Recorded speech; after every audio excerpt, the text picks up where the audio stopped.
glad to see you out there. And I hope you will stay tuned. Hope you have another hour on your hand that you can make some use of here. And we definitely appreciate you being here today.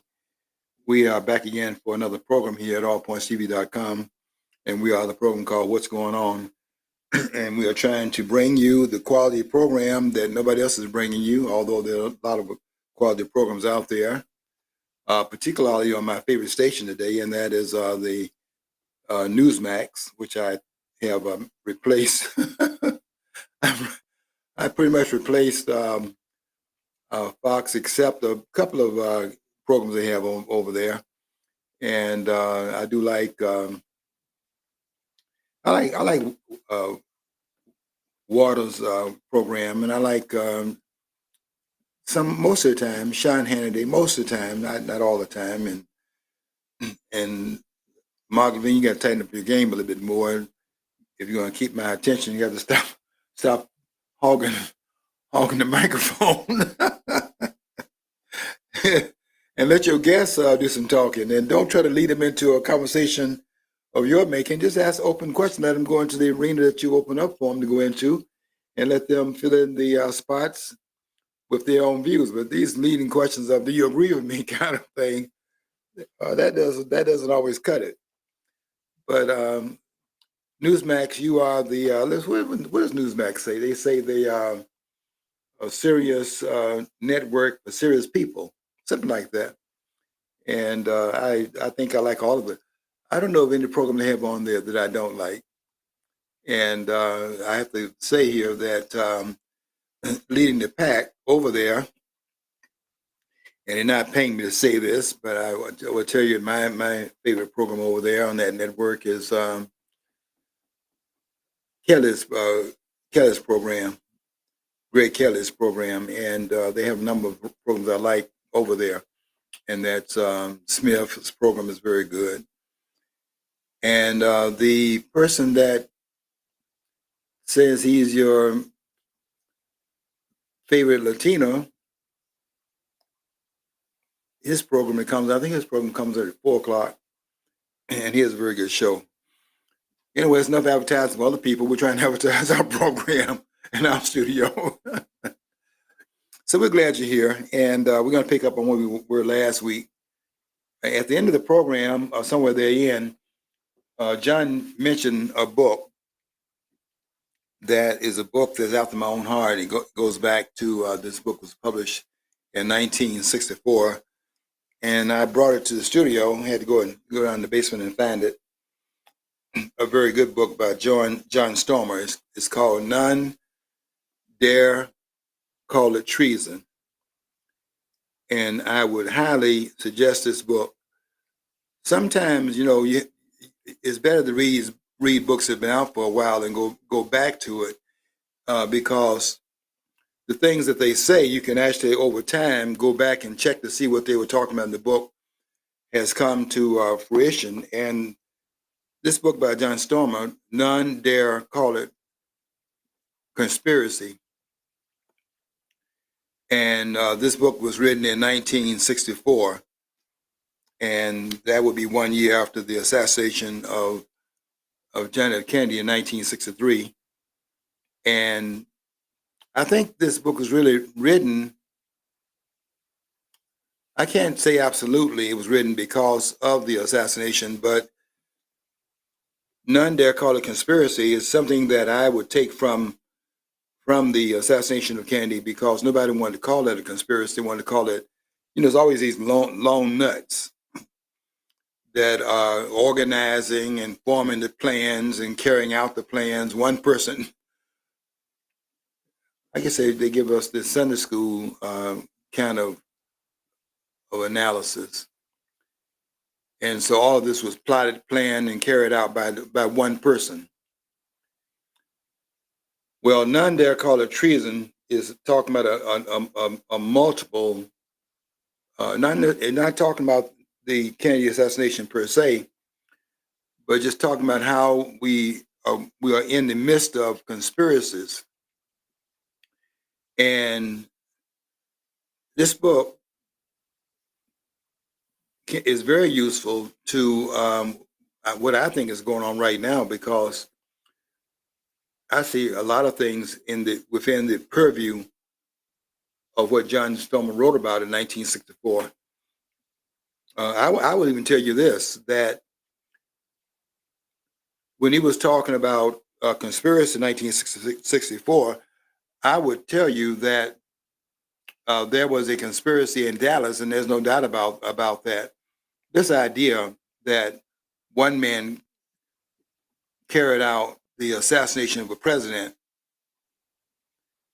if that could, if even if that could happen, then what does that say about our intelligence community, that they could not stop a non-conspiracy where a lone nut went into Dealey Plaza and carried out the shooting of the President of the United States, and it could not be stopped by one person carrying it out, or what they're telling us about what happened in Butler, Pennsylvania, where, of course, another lone nut climbed up on the roof and almost killed. And if this person not, if I'm talking about Trump here, if Trump had not turned his head at the last second after the bullet had been fired, just happened to be looking at a chart that was over to his, let's see, it would have been over to Trump's left. I think he normally has the charts over to his right, but in this case, I think the chart was over to his left, and he happened to turn after that bullet had been fired. And after turning, it nicked his ear, but that bullet was aimed at his forehead, not at his forehead, aimed at his temple. If that bullet had struck him where that bullet was aimed to be fired, Trump would not be here. That bullet was aimed at this man's head, and it was aimed at the kill. It was a kill shot. And the person that was aiming that shot was 150 yards away. And there's no way in the world you're going to convince me, not on my least day of analysis. I'm an analyst, and I try to analyze everything, and I look at things from an analytical standpoint, at least try to. And I look at everything through that lens, and I'm not going to be convinced anytime soon, if ever, that a person could have carried that out without any assistance from anybody, even the non-contact assistance. You don't have to have people wired into a telephone call or wired into any kind of headphones and they're talking through it to tell everybody to do this and do the other thing. It can be something as simple as laying the groundwork and then pulling back the security team. And the signaling is that you pull back the security, and that's the signaling there that is being licensed. I think that's what happened that's what happened in Dealey Plaza in Dallas. There were a lot of cooperative things going on, but in terms of the actual killing of Kennedy, the license of that was to pull back the security that was in Dealey Plaza, and that's what they did.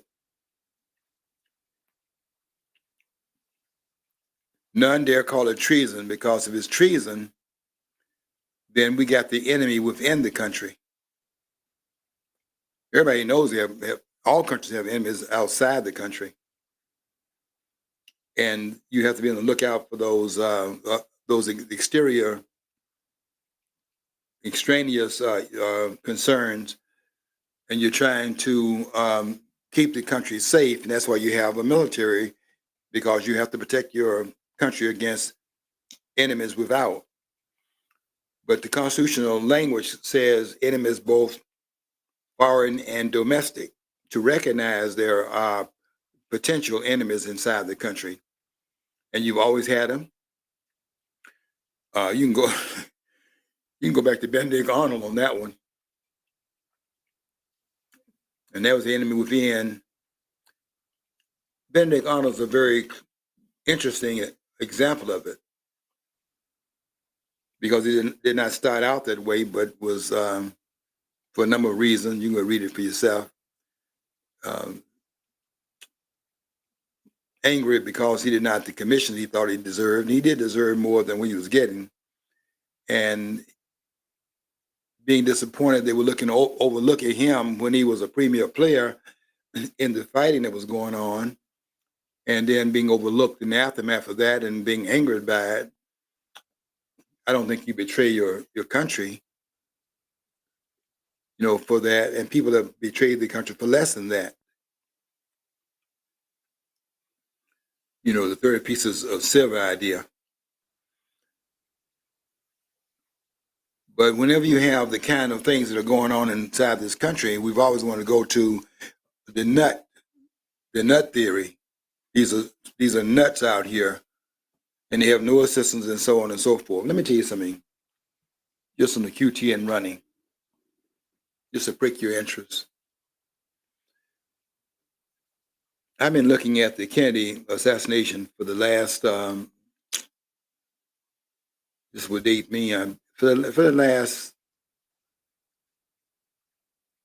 let's see, let's say the last 40 years, last 30 years. I think ever since 1967, because I was in college at that time, undergrad.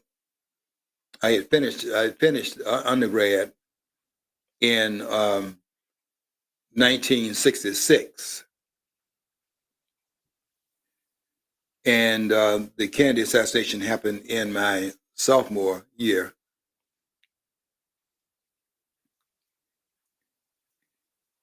And I was, starry-eyed at that time, and I believed pretty much. I was like the true believer. But even then, at that point, something just didn't sound right, and it was just hard to believe that in 1963, everybody talks about modernity, and to think this could happen in your own time. Modernity being the time that you're in, and people say, well, modernity, and then look at these cultures that are considered primitive and say modernity as if those cultures are not in modernity because they're in the same time you're talking about them and doing analysis on them. But I could not at that time fathom that there would be any conspiracies, particularly inside of our own government. And as I look back at it now, I can tell you that conspirators are operational inside of our government all the time.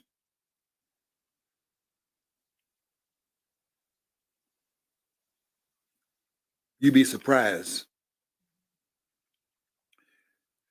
And so in 1963, I was that starry-eyed kid. I had just had my, 63.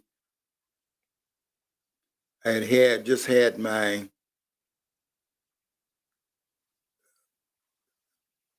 I was born in I'll just tell you outright, I was born in 1944. So I was just on my, I had finished high school at 17, so I was on my 21st, no, I was on my 19th birthday. So I was kind of starry-eyed because I came out of I really, when I was in high school, I had great instructors. I like instructors that hold you accountable, and I had instructors that held me accountable, held the students accountable. And they had an environment through which I could do the things I was going to do, whether they were teaching the thing or not. I was going to learn something. I was like Ayn Rand said she was when she was in school, when she would have the book up there that the class was teaching out of, and behind the book she was reading these novels. You put the book up there, and then you she had a book inside the book, and she was in there, reading, outside of the narrow strictures of the classroom. And I was that kind of a student. I could definitely appreciate that with Ayn Rand. I have a lot of respect for Ayn Rand. And I could definitely appreciate that, because if you're in a classroom and you've gone and you're beyond what's being you oftentimes if you're a reader, you're beyond what they're saying in the classroom. Of course, you can pick up things in the classroom. You don't have to throw the classroom away, but you're beyond what they're saying in front of the room. And because you don't want to waste your time, you're not going to be staring into space and wasting your time, just kind of staring off into no man's land. And you find something to do with your time. I'm a stickler for that right now. I just when I have some downtime, I probably got a book in my hand. And when people say, "Well, are you busy?" I'm always busy. So I was starry-eyed in 1963. I was at that point. I'm 19 years old. So I'm in my second year in college, having started my college term at the age of 17. I stayed out for one semester after high school. I finished high school at 17. And I stayed out for one semester to kind of mature more. And even when I went to the campus, I was the youngest one on the campus at that point. But I was still starry-eyed, and I had come out of a very what I now discern was a conservative environment, conservative school. Although I couldn't discern quite what the politics of my professors were, my teachers were, because they taught the lesson. When I went to English, I learned in the English class. I learned English. Mrs. Morris, 10th grade, Mrs. Dickerson, 11th grade, and then the apex of all of that in the English department was Mrs. Reed. That was the climax in 12th grade. She was at the top of they seem like they had an hierarchy. You start off in this grade level, and you have this instructor, and then it's at that level, and then later on it's a higher level, and then there's no level. But I don't think in that school there was, certainly in the English department, higher than Mrs. Reed's class. And then they had in the 12th grade, government was 12th grade, and they had Mr. Vaughn. You didn't have him in 10th grade, 11th grade. You had Mr. Vaughn in 12th grade, and they had him as the exit instructor in 12th grade. And he was at the apex of your training in high school. I never could discern what their politics were. These professors, these teachers, I call them professors, but they were teachers at the high school level. I don't think any of them had PhDs or any of that, but they were definitely grounded in what they were teaching. And all of them were, in my mind, experts in the areas in which they were, in fact, trained. I can't think of one in that school. Well, you can't say that all of them were at the top of their game, but most of them were, quality instructors and had a quality understanding of what they were teaching. So, but anyway, when that assassination happened, I had no reason to doubt what I had been taught and what was being said about it at that time. But in 1967, I'm now out of college, and I'm now in my first year of teaching, and now I have a chance to read without having to pass any tests on it. I'm now reading just for the sake of reading. I'm going back reading over some things and coming in contact with Mark Lane's book. Mark Lane began to raise some questions about the assassination and things like that, and there were other books that were coming out. And now I'm delving into another area that raised questions, and now I'm beginning to look at this through another lens that was not really the classroom. The classroom is a very narrow lens. It's focused in particular in English. It's focused in English, and math is focused in math. So it's a very narrow lens. But the training is concentrated.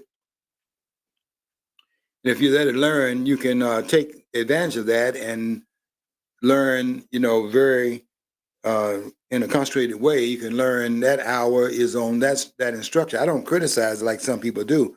Some say, that kind of narrow training is something that narrows your focus. It does that, but it also concentrates it. And I'm in a number of areas because of it, and I commend those. I commend my instructors, but they didn't talk about. They didn't. But I could not. I credit them for this as well.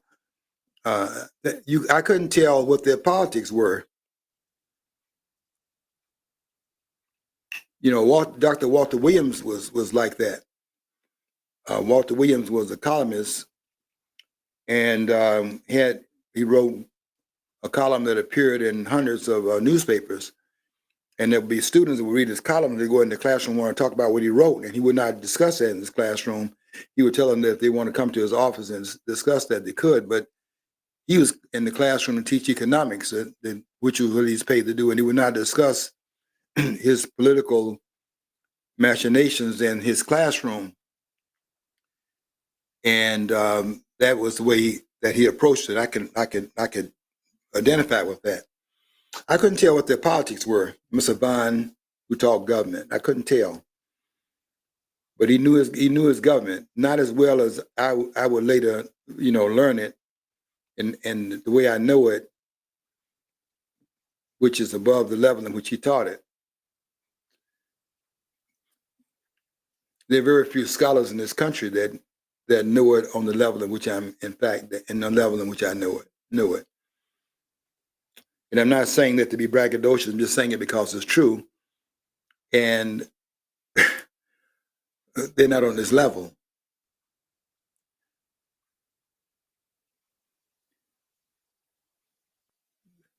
I say that out in the open because I know they don't agree with me on that. And that's fine. I'm not here to convert anybody. I'm here to throw a challenge out there to say that, and then to demand the proof that it is otherwise and than what I'm saying. That's all of the scholars, all of them.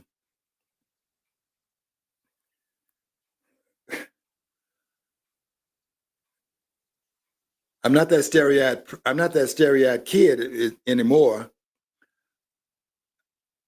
and I've done too much graduate reading to claim any peers in areas that I'm in. And I'm not that starry-eyed person that took the Warren Commission report either at face value, which I now contend is a work of fiction.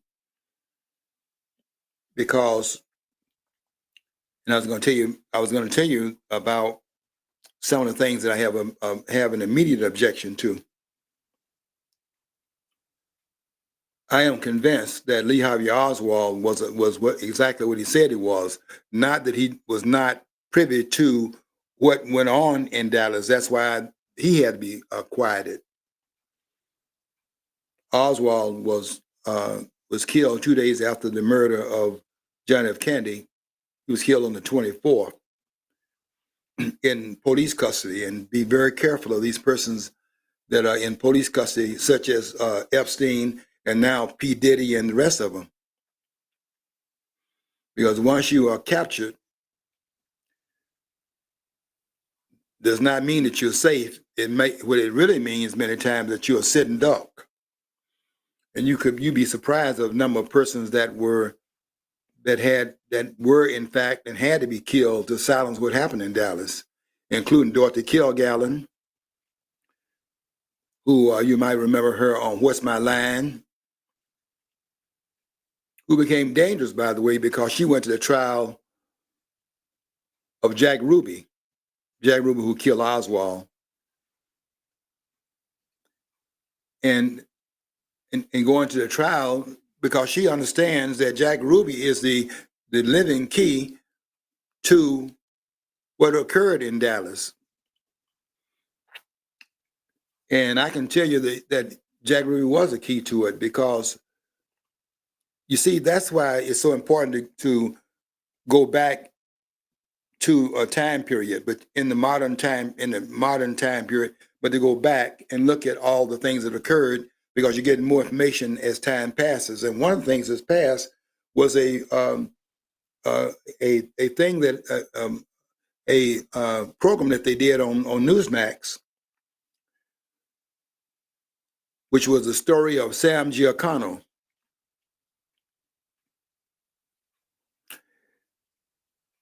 And so here's another piece that was on Newsmax, I think last year. And Sam Giancana, when Castro took over Cuba, those persons down there in Cuba that were part of the, what am I going to say here, the casino operators and those that were running these prostitution rings and things like that, these mafia figures that had under Batista had come in and were, you pay the government, you pay the leaders off, and then you have access to all the play fields, as long as the leaders are taken care of. You pay them bribes, and they learn to turn the jaundice eye to another direction where they don't see anything. You see no evil, you hear no evil, and you prosecute no evil. And you go and read this book by Frantz Fanon called A Dying Colonialism, and you see where he talks about how Castro came in and told all the ones that were in there taking advantage of the people and running these rings and living on the fatted calf, told them if they don't want to work, go to Cuba. Told the Cubans, if you don't want to work, go to Florida. And it's the first time where, according to Frantz Fanon, where the middle class, the whole middle class practically, got on the airplane and went to Miami. But they're not in Miami celebrating anything. They're there chomping at the bits, waiting for an opportunity to go back to the fatted calf. And so their conspiracy is developing in Florida because of that. And that plays a part of what's going to happen later on, because the Cuban Revolution occurred in 1959. And then in 1960, John F. Kennedy is running for president of the United States. And there were things in the mix under Eisenhower, such as the planned invasion of Cuba, because now they know that Castro is a communist, but did not promote himself as that until he got in power. And now he's revealing who it is. There are people that do not want a communist government that close in the Western Hemisphere, particularly when you have the Monroe Doctrine that had been in place since 1823. And the play yard of the United States was a whole backyard of the Western Hemisphere. And in 1960, the idea was that Richard Nixon was going to carry out the tenets of what had been planned under Eisenhower, and the plan was to go into Cuba and take Castro out of there through the CIA, who had been set up under Truman in 1947, 1948. And there's a plan to take him out by an overthrow of the government in Cuba. And Kennedy comes in through a backdoor approach, and had been planned through a planning that occurred through something that was not supposed to happen, because Kennedy's father made a pact with the mafia to finesse the election, and Nixon did not get the election. He won the election, but did not get the election.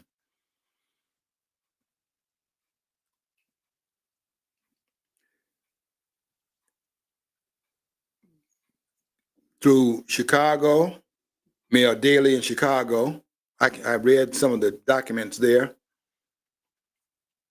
and you have to read between the lines when reading these documents. And there's one in the book called Khrushchev Remembers, written by Edward Crankshaw. It's a very good book. I read the transcripts of Kennedy calling in when it wasn't going well for him in Illinois. And Kennedy tells Daley in Chicago that he's losing Illinois and that he needs to win Illinois if he's going to be president. And then in a cryptic response to it, which if you have trained to read between the lines, I read between the lines very well. Daley's response was, after being told that he needed Illinois in order to win the election, of course he needed Missouri, he needed Pittsburgh and some other places as well, but he needed Illinois as the culminating state. And when he said he needed Illinois in order to win the election, Daley then answered, in a scripted answer, his response to John F. Kennedy was, "Mr. President, you figure it out."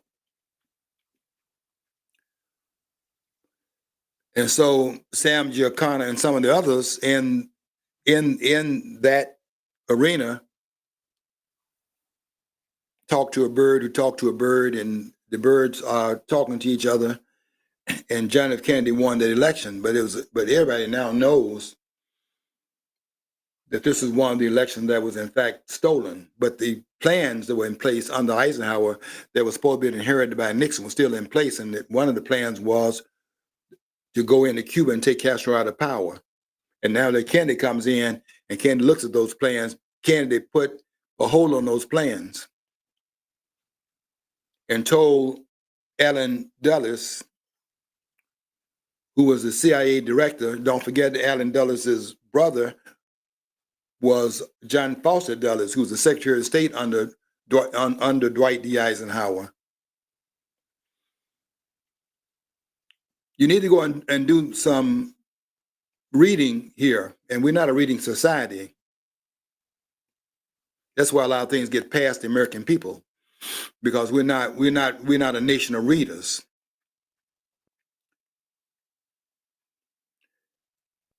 But John Foster Dulles was the Secretary of State under Eisenhower, and Allen Dulles is the head of the CIA when Kennedy is President of the United States.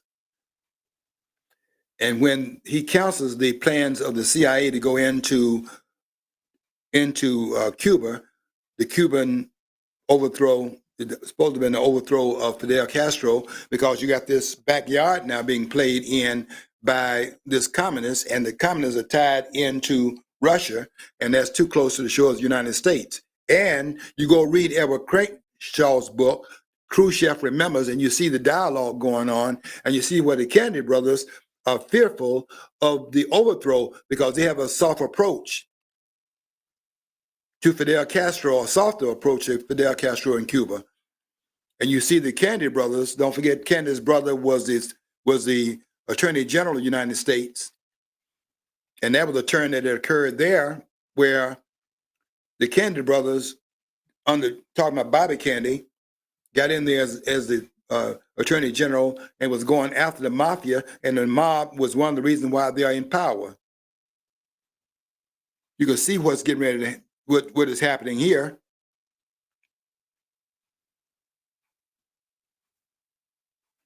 An alignment going on that's talked about in Charles Ashman's book. Charles Ashman has a book out called The Mafia CIA Link. I suggest you read that book very carefully. And to read that, you'll now see what is beginning to transpire before the event, before the big event, which is what they called it.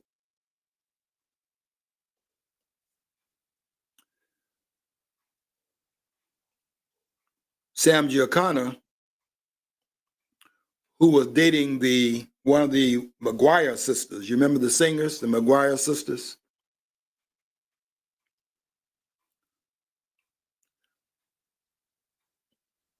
Yeah, that was a problem for Sam Giancana later on.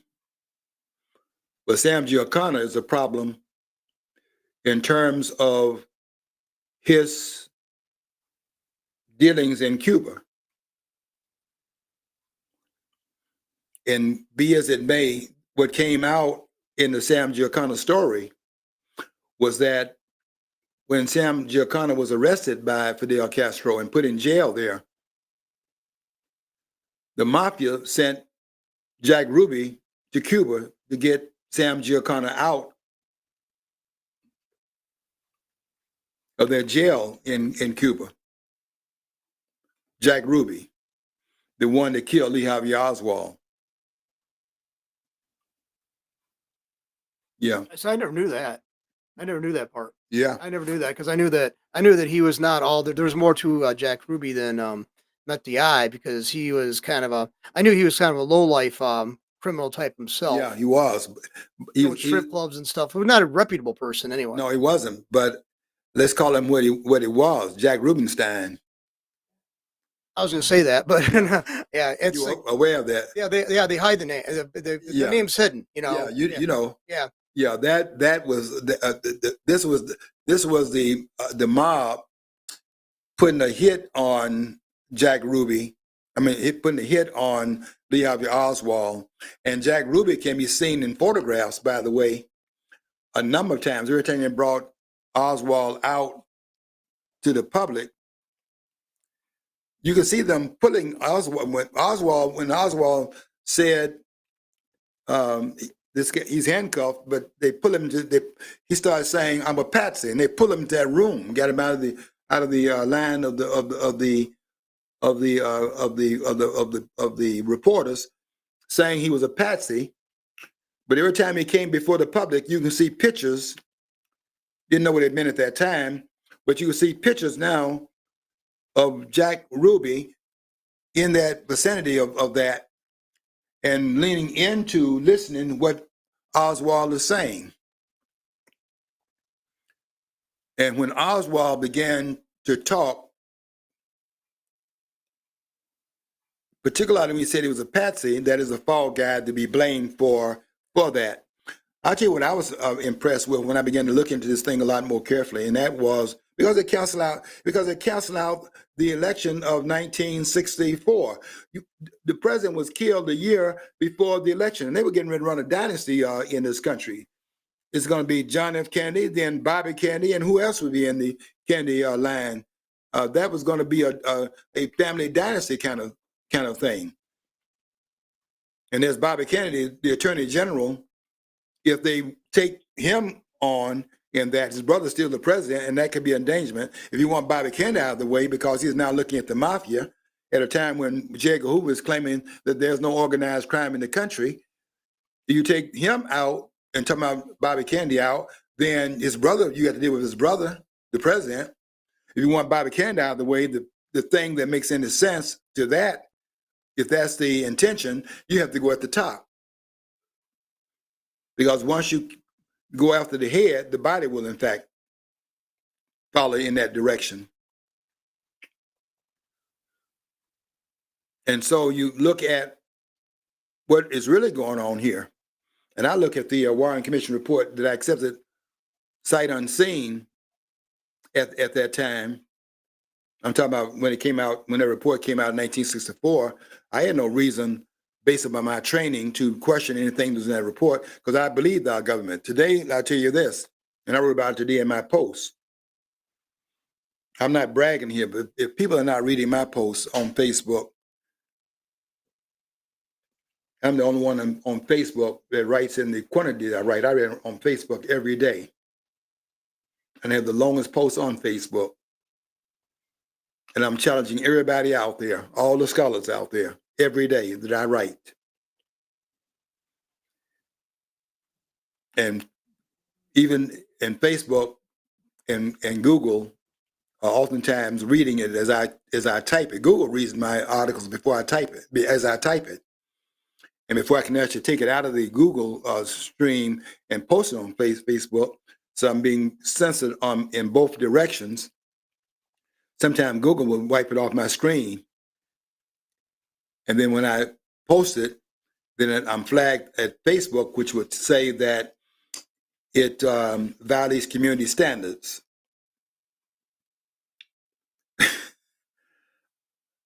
Which I got around it this last time, by the way, because I wrote about Trump coming into town, and I wrote about the experience I had when I went to that rally, and I was reading what they wrote about it in the Hill and what the New York Times said about it and things of that sort. And I was writing a correction to what they had said because I had been there 6 hours before I was able to get in, and I knew what they were writing about was not true, because when they finally opened the doors at 3 o'clock. And then Trump is speaking at 7, being interviewed in a town hall that was massively handled by his former Secretary of the Press, Sarah Huckabee Sanders, who did a marvelous job. And I wrote a true article about that experience, and Facebook said it violated community standards. And I had to fight for a week.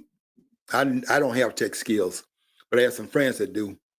And I was kind of working behind the scenes to get them to find a way around the what Facebook said it violated community standards, because I wanted to show the readers what they said I wrote that violated community standards, so they could see what Facebook was doing. But I knew what they were doing, and I was able to glean from that by them suppressing that article that I wrote, I could see there something into it. And what I saw into it is that they have already decided this election.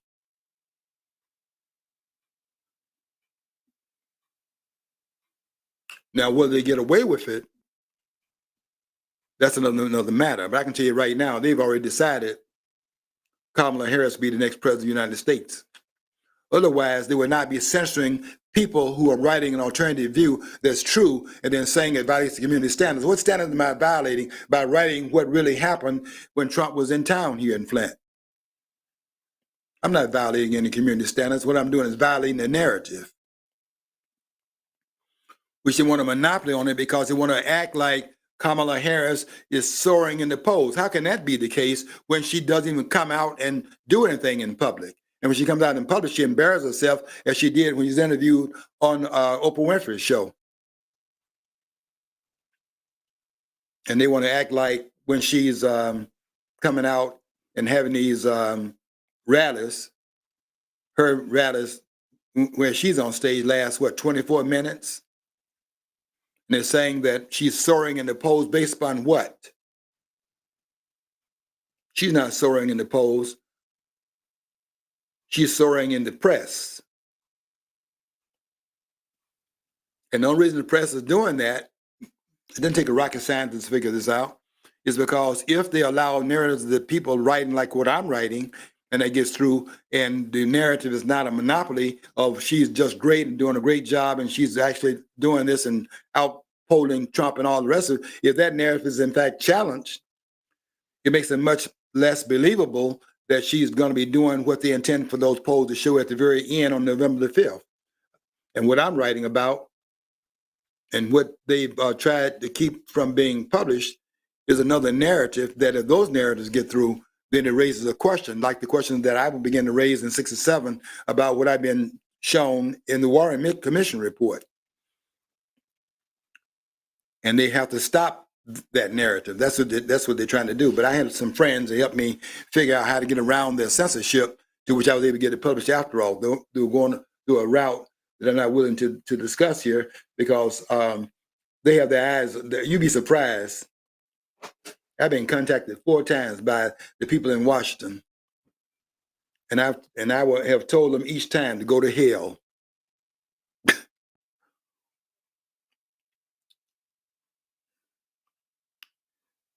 I want them to know, and I said this in my post today,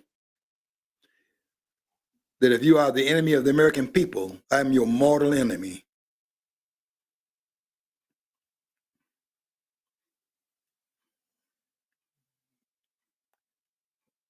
And what I'm writing,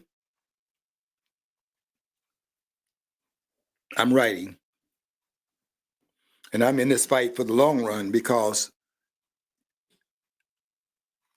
one of the books I brought to the studio. This is a book that's got to be read. I mean, it don't have to be read, but I wish you would read it. It's called Final Battle.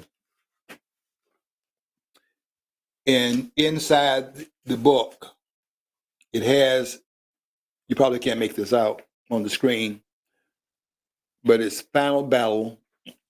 And the subheading is, the next election could be the last.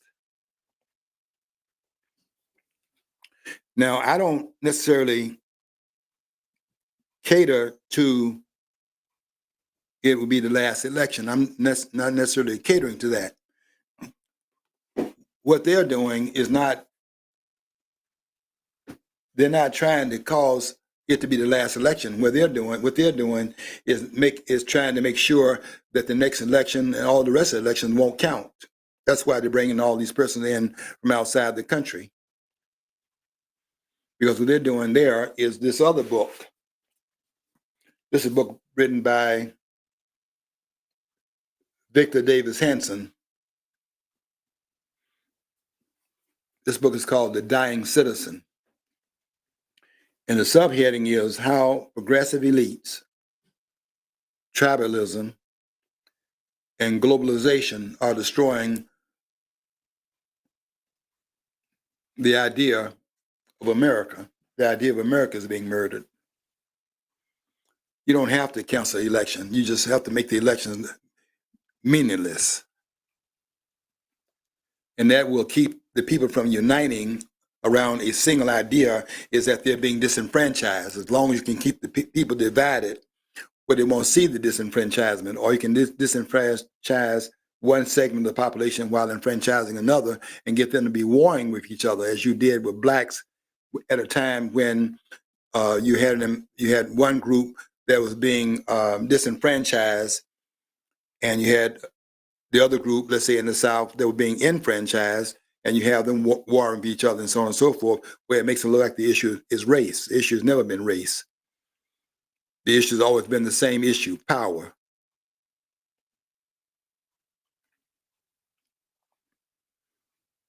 And these nuts out here that have not gotten past the crippling discussions they're having about it being racial, have not gotten over that, because they have a narrative and they're not willing to get rid of it and come into the 21st century where there's some new understandings, because the new information out here now does not allow that to be continued. But that's because they're feeding off the fatted calf, and it pays to stay in that understanding because they found a way. This is what Booker T. Washington was saying in 1911, 1912, where he said that there are certain figures call themselves leaders that don't want. They were using the word Negro. They said don't want the Negro to get rid of their grievances, because they don't want to get rid of their. They don't want to get rid of their jobs. And their jobs are complaining about the grievance. And Washington talked about that back at the turn of the 20th century. They're still doing that today, and this is the 21st century now. I'm here to call all of them on it. I'm not here to play any games. And so this electioneering that we have going on right now, you go and look at it in terms of how it's being looked at. And I think that's what this book, None Dare Call It Treason, had to do with. Let me tell you something, folks. Maybe you don't see it as treason of what happened in Afghanistan.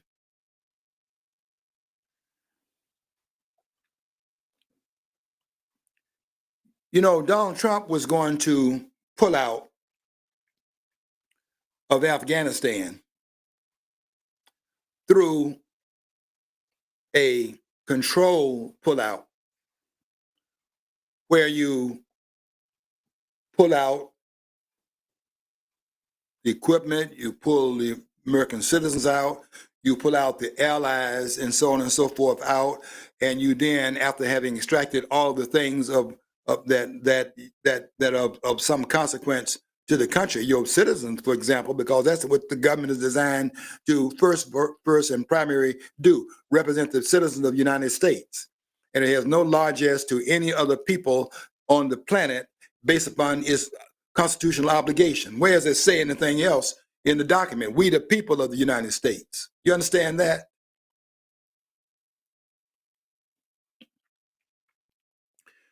I got to stop here and say this about the Supreme Court. I have to. Because you got people fumbling.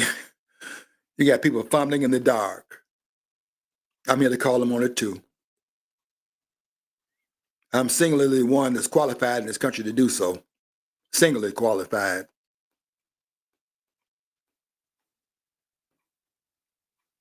Singularly. There's nobody in this country on this level. If I'm wrong,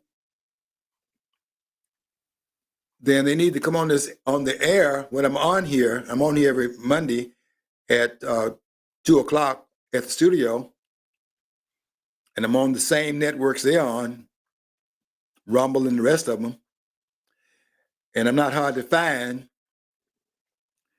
and I'm correcting what they're talking about, and they never come on to say where what I'm saying is wrong.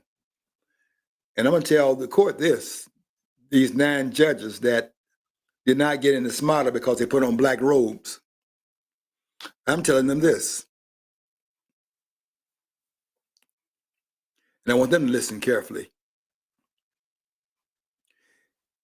If there is presidential immunity, and I don't mean qualified immunity, if there's any immunity at all,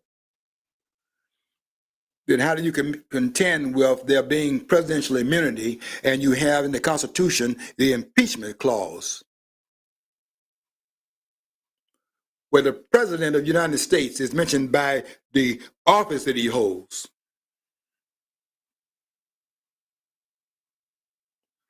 Because in Article 2, Section 4, it mentions the President. And it says it in these words, and I quote,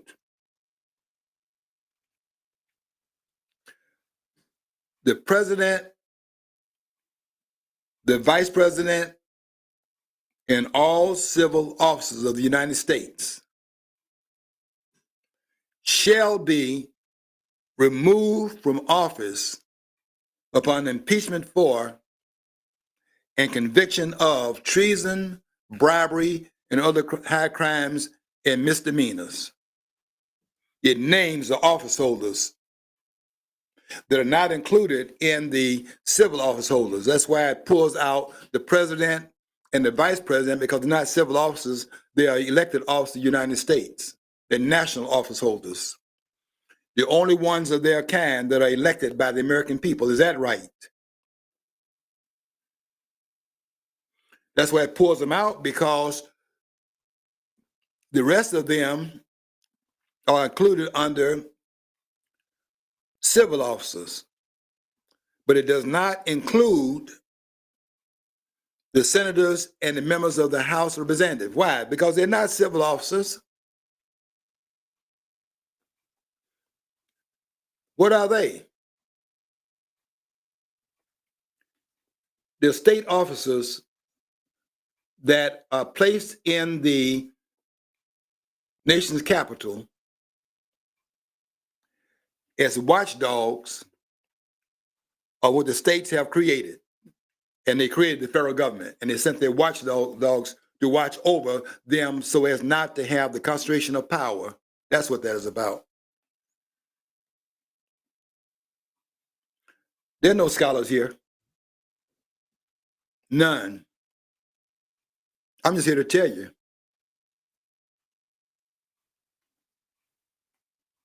They're not saying this.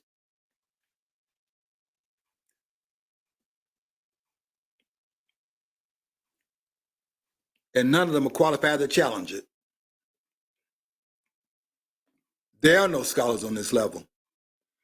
And I listen to the ones they claim are the top scholars, listen to on TV, because they go on TV now,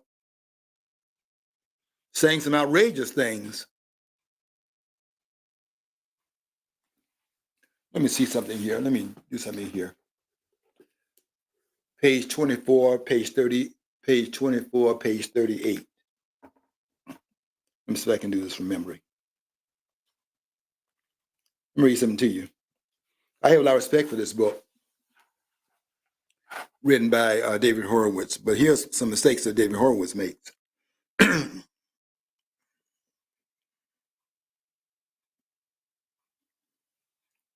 I said 24, I meant 28, I think, 28.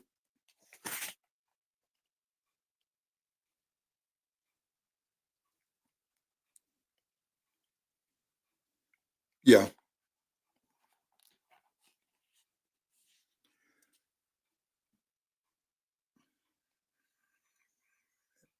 I'm going to say, yeah, right here. See, I don't see these are the kinds of mistakes that are made.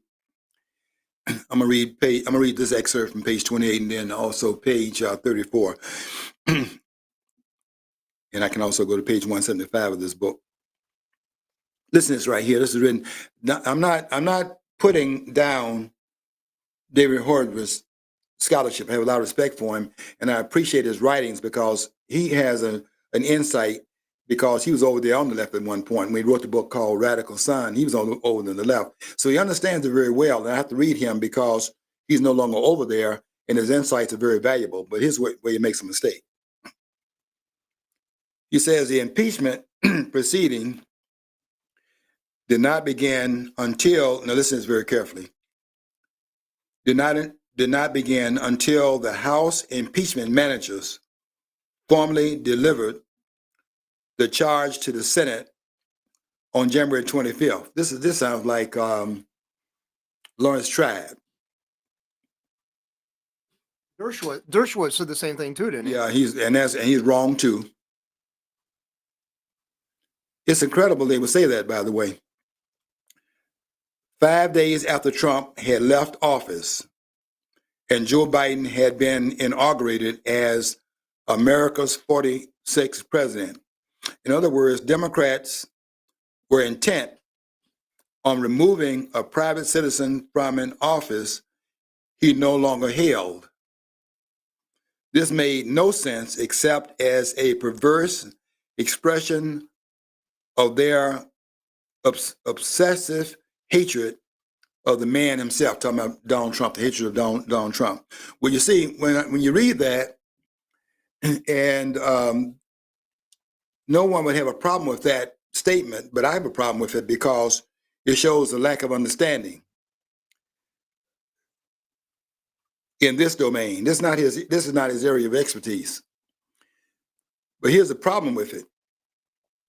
You see, yeah, they were impeaching. They were following through. Well, first of all, he's wrong in saying the impeachment proceeding did not begin until the House impeachment managers formally delivered the charge to the Senate on January 25th. If the proceedings have not ended on the impeachment charge,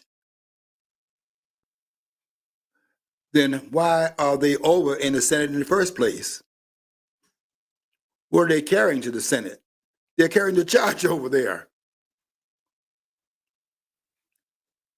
He has been impeached in the House. That's a done deal. Do you scholars agree with that? I don't need your agreement, but do you agree with that? Lawrence Tribe does not agree with that, and nor does Alan Dershowitz.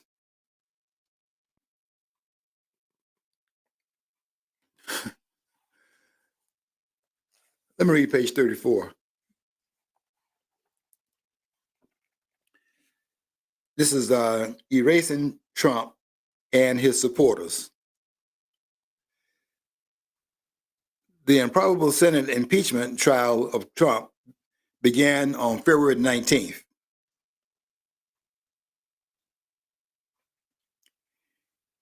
He was acquitted 4 days later, as everyone knew he would be in the Republican-controlled chamber.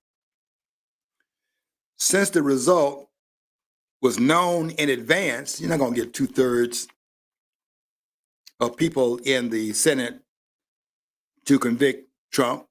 because you need more than the 10 people in the Republican Party who sided with the Democrats.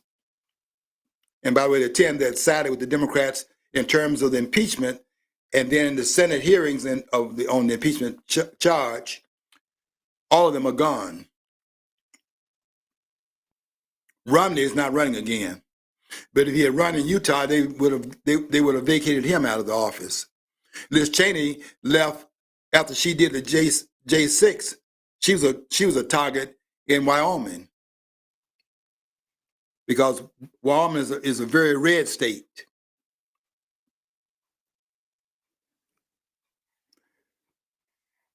The improbable Senate impeachment trial of Trump began on February the 19th. He was acquitted 4 days later, as everyone knew he would be in the Republican-controlled chamber.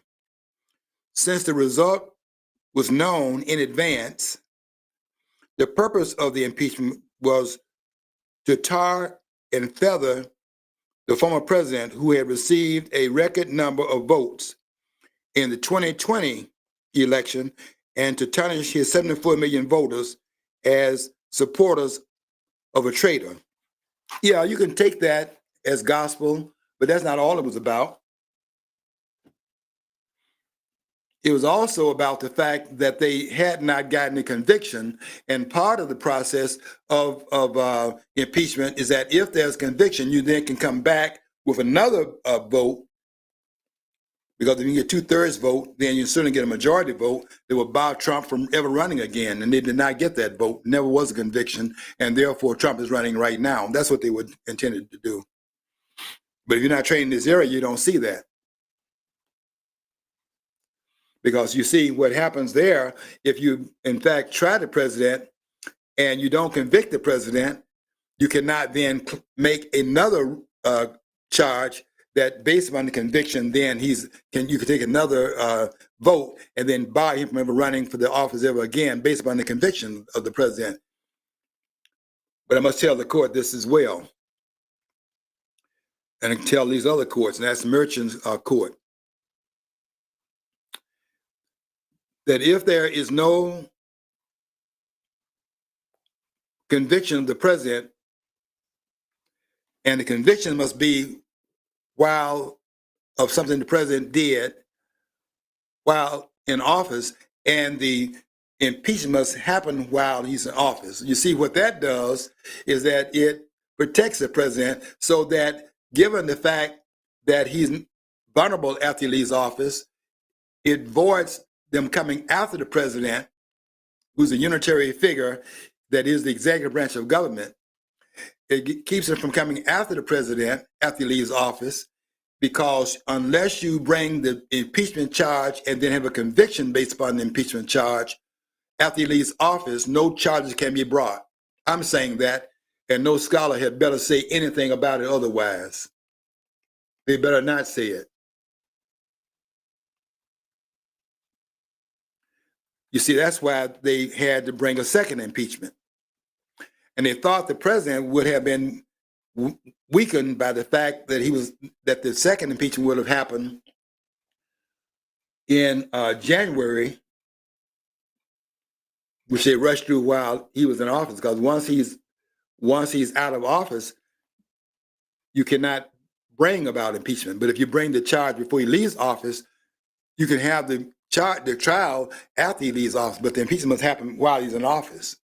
And the reason why that is true is because what the impeachment does is allows for the hedge and the separation of powers to be removed. You see, the separation of powers puts a hedge around each of the three branches of the government and makes them chiefs, quote unquote, using the word chiefs, makes them king. I don't want to use the word king, but make them president. So I won't use that either because it's a singularity of the president.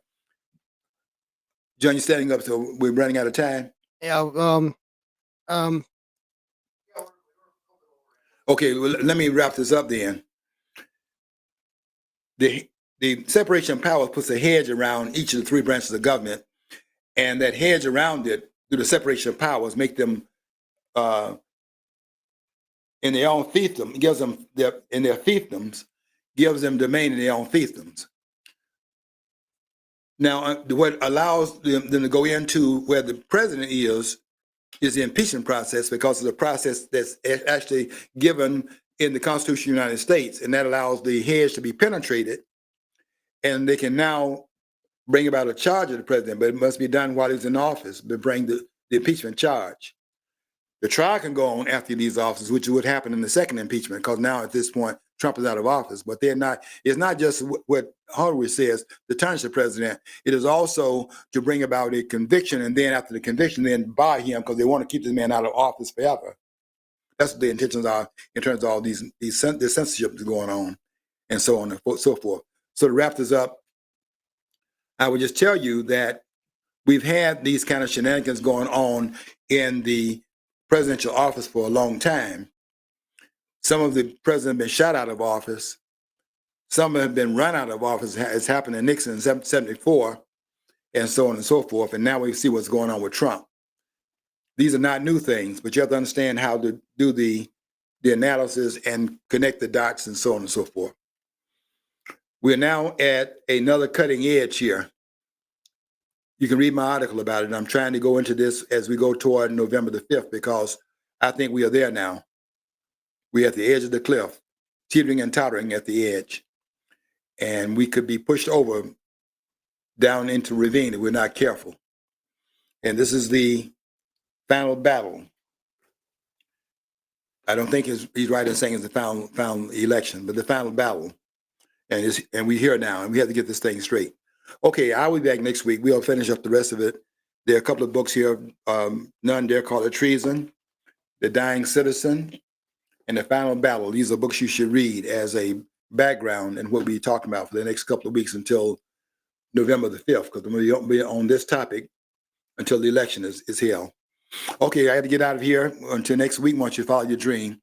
If you don't follow your dream, you'll never know what's on the other side of the rainbow.